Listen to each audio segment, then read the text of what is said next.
नमस्कार, स्वागत आहे. आज फेब्रुवारी 2026 महाशिवरात्रीची रात्र. अनेक घरांमध्ये आज उपवास, पूजा आणि रात्रभर जागरणाची तयारी सुरू असेल. पण मला नेहमी एक प्रश्न पडतो की रात्रभर जागण्यामागे नेमकं काय कारण असावं? ही केवळ एक धार्मिक परंपरा आहे की यामागे काहीतरी खोलवरचा अर्थ दडलेला आहे, जो आपल्या रोजच्या आयुष्याशी जोडलेला असू शकतो? आज आपण याच प्रथेच्या अगदी मुळाशी जाणार आहोत. आपल्याकडे असलेल्या माहितीच्या आधारे आपण याचे आध्यात्मिक, मानसशास्त्रीय आणि अगदी वैज्ञानिक पैलूही तपासणार आहोत. हे जागरण म्हणजे केवळ झोपेला टाळणं नाही, तर स्वतःला एका वेगळ्या पातळीवर जागं करण्याची प्रक्रिया आहे असं ह्या माहितीतून समोर येतंय. चला मग या रात्रीच्या प्रवासाला सुरुवात करूया. अगदी बरोबर.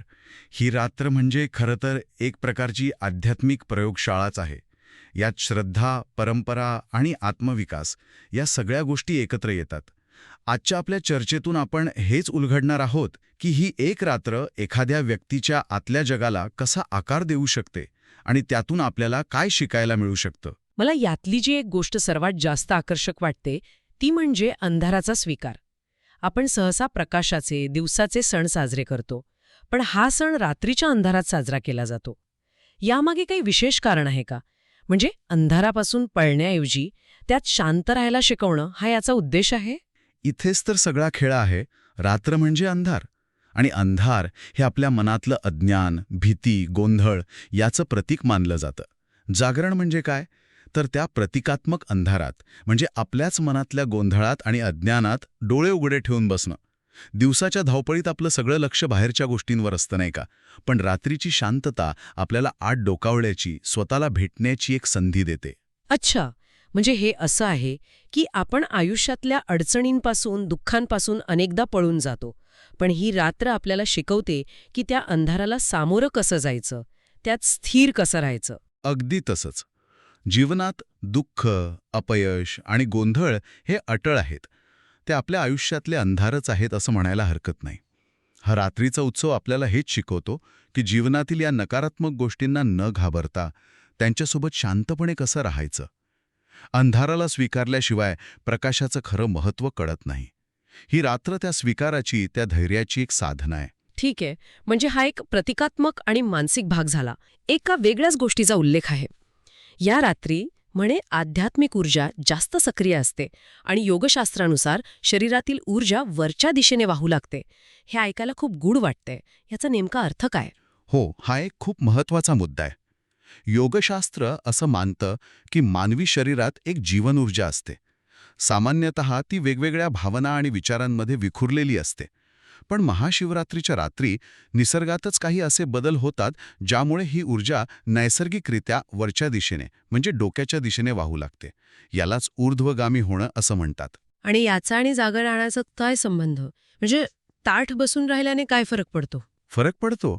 विचार करा, जेव्हा आपण झोपतो तेव्हा आपलं शरीर आडवं असतं. या ऊर्जेच्या प्रवासासाठी ते तितकंसं अनुकूल नाही. पण जेव्हा आपण पाठीचा कणा ताठ ठेवून बसतो, अच्छा, जसं की ध्यानात बसतात तसं. अगदी तसं, तेव्हा आपण त्या ऊर्जेच्या नैसर्गिक प्रवाहाला एक मोकळा मार्ग तयार करून देतो. याला आपण असं समजू शकतो की एखाद्या रोपट्याला वाढण्यासाठी जसा आधार लागतो तसा पाठीचा ताठकणा या ऊर्जेला वर जाण्यासाठी आधार देतो. म्हणूनच या रात्री जागरण करून आणि ताठ बसून साधक त्या ऊर्जेचा पुरेपूर फायदा घेण्याचा प्रयत्न करतात. वा, म्हणजे ही फक्त एक मानसिक नाही, तर एक शारीरिक आणि ऊर्जा पातळीवरची प्रक्रिया आहे. आणि मला वाटतं हा प्रवास आणखी शिस्तबद्ध करण्यासाठीच 4 प्रहरांच्या पूजेची रचना केली असावी, बरोबर? हे 4 प्रहर म्हणजे नक्की काय आहेत? बरोबर पकडलं. हे 4 प्रहर म्हणजे केवळ रात्रीचे 4 भाग नाहीत, तर ते आत्मविकासाचे 4 टप्पे आहेत. रात्र जसजशी पुढे सरकते तसतसा साधक एका वेगळ्या अवस्थेत प्रवेश करतो. चे 2 खूप सुंदर विश्लेषणं दिली आहेत. एक विश्लेषण शुद्धीकरणाच्या टप्प्यांवर भर देतं, तर दुसरं मानसिक अवस्थांवर. ते जरा सविस्तर सांगा ना, म्हणजे पहिला प्रहर कशासाठी असतो? पहिल्या विश्लेषणानुसार पहिला प्रहर हा आहे शरीर शुद्धीसाठी, म्हणजे उपवास करून आणि पूजा करून शरीरावर नियंत्रण मिळवणं. दुसरा प्रहर मनशुद्धीसाठी, जिथे मंत्रोच्चार आणि भजनाने मनाला शांत केलं जातं. तिसरं प्रहर विचारशुद्धीसाठी, जिथे खोल ध्यानात जाऊन विचारांच्या पलीकडे जाण्याचा प्रयत्न असतो. आणि पहाटेच्या जवळ येणारा चौथा प्रहर, तो असतो आत्मजागृतीसाठी, जिथे साधक एका खोल शांततेचा अनुभव घेतो. हे तर खूपच पद्धतशीर आहे.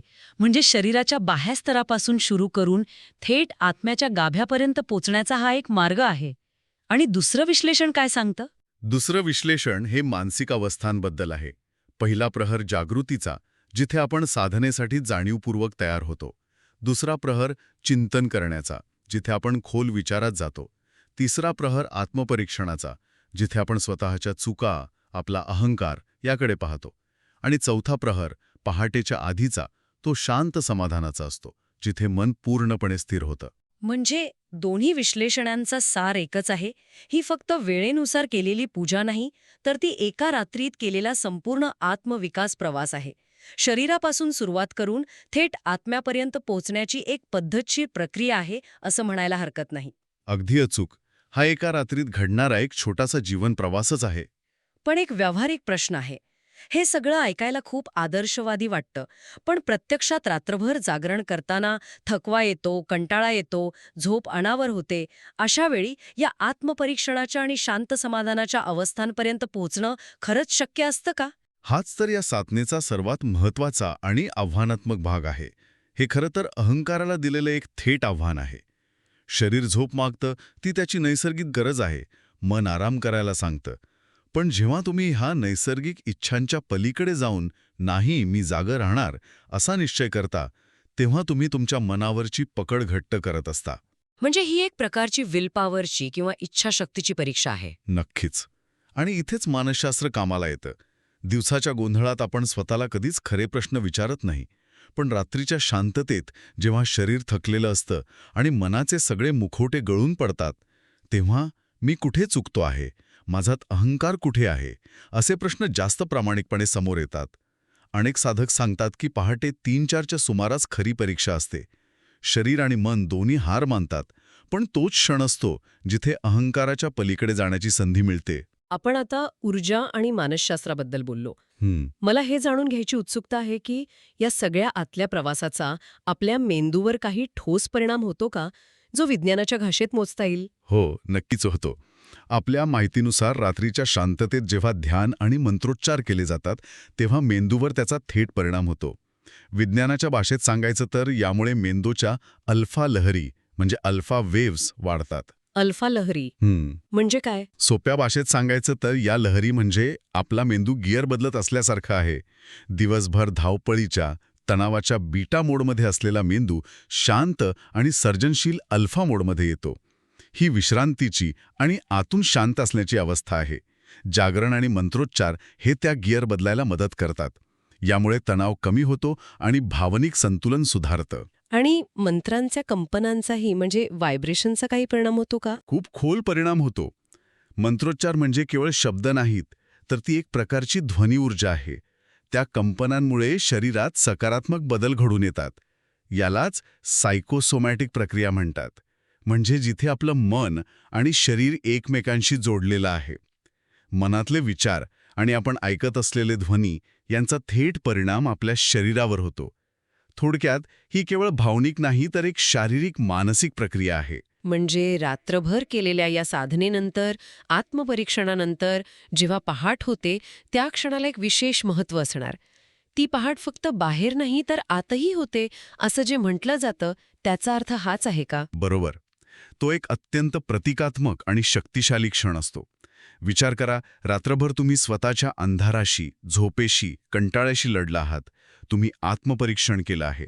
आणि या सगळ्या प्रयत्नानंतर जेव्हा बाहेर सूर्य उगवतो, तेव्हा आतमध्ये एक वेगळीच शांती आणि स्पष्टता जाणवते. जसा बाहेरचा सूर्य उगवतो, तसाच आतमध्ये ज्ञानाचा, सजगतेचा सूर्य उगवतो. तो क्षण सांगतो की अंधार कितीही गडद असला, तरी प्रकाश येणारच. आणि यातला सर्वात महत्त्वाचा संदेश कोणता आहे असं वाटतं? सर्वात महत्त्वाचा संदेश हा आहे की महाशिवरात्रीचं जागरण म्हणजे केवळ आपल्या आयुष्यातल्या प्रकाशाची वाट पाहणं नाही, तर तो प्रकाश स्वतः निर्माण करणं आहे. ती सजगता, ती ऊर्जा स्वतःमध्ये तयार करणं आहे. रात्रभर जागरण करून आपण स्वतःच्या आत ती ऊर्जा चेतवत असतो, जी पहाटेच्या प्रकाशाच्या रूपात प्रकट होते. तर आजच्या या सखोल चर्चेतून आपण पाहिलं की महाशिवरात्रीचं जागरण ही केवळ एक धार्मिक परंपरा नाही, हा अज्ञानाच्या अंधारातून ज्ञानाच्या प्रकाशाकडे, अस्वस्थतेतून शांततेकडे आणि अहंकाराकडून नम्रतेकडे नेणारा एक शक्तिशाली आध्यात्मिक प्रवास आहे. अगदी. ही फक्त रात्रभर न झोपण्याची गोष्ट नाही, तर स्वतःच्या चेतनेला, आपल्या आतल्या शिवाला म्हणजे शुद्ध जाणीवेला जागं करण्याची रात्र आहे. यात योग, मानसशास्त्र आणि श्रद्धा यांचा इतका सुंदर मिलाप आहे, जो व्यक्तीला स्वतःच्या आत खोलवर पाहण्याची एक दुर्मिळ संधी देतो. आणि जाता जाता ऐकणाऱ्यांसाठी एक विचार. या चर्चेत आपण पाहिलं की जागरण म्हणजे स्वतःच्या आतला प्रकाश निर्माण करणं. प्रश्न हा आहे की या एका रात्रीत निर्माण झालेला हा आंतरिक प्रकाश आणि ही सजगता वर्षाच्या इतर 364 दिवशी येणाऱ्या धावपळीच्या आणि गोंधळाच्या अंधारात कशी टिकून ठेवायची?